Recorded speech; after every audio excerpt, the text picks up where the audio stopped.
Call.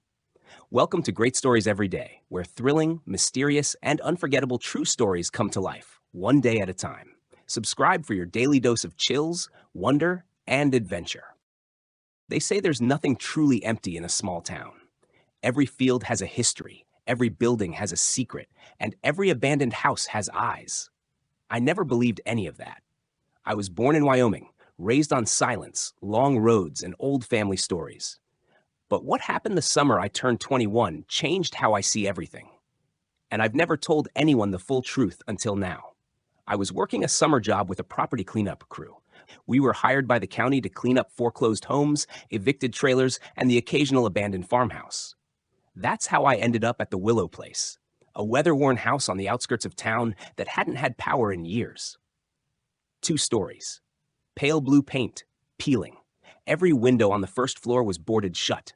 The grass outside had grown to waist height, like the house itself was being swallowed by time. It's been empty since the fire. My boss Larry said as we got out of the truck. Lady who lived here died in the hospital. No family, no will. County owns it now. He didn't say much else, just gave me gloves and told me to start with the upstairs rooms.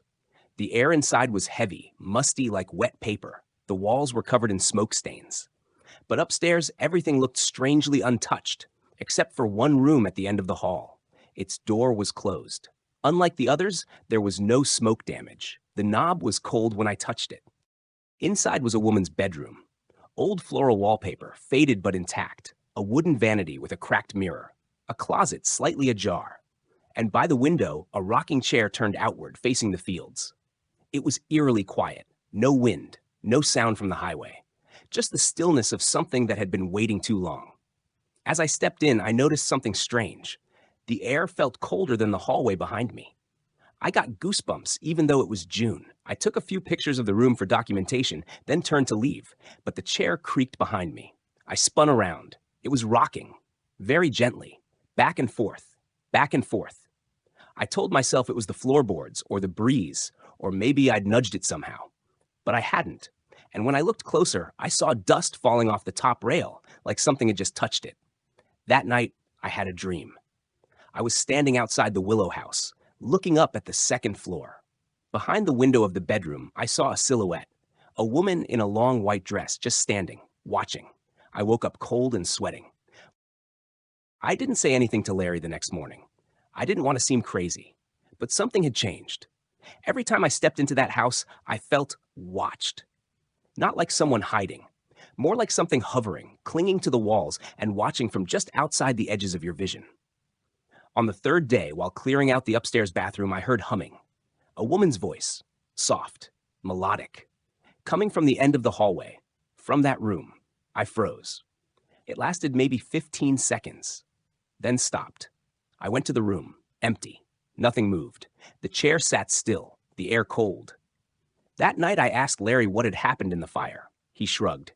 Faulty wiring, they said. Started in the kitchen. She was upstairs. Got trapped. They pulled her out, but she died 2 days later. Lived alone. People said she went nuts after her husband died. Wouldn't leave the house. Thought he was still in it or something. I asked if anyone had ever seen anything there. He gave me a long look. People talk. Teenagers go up there for dares, say they see a woman in the window. Cops never find anyone. But he trailed off. You hear something? I lied. Said no. But the next day, I saw her. It was early morning. I was alone in the house. Larry had gone to get supplies. I went up to take more photos before we started ripping up floorboards. As I reached the top step, I looked down the hallway, and there she was. Standing in the doorway of the bedroom. She was wearing a white nightgown.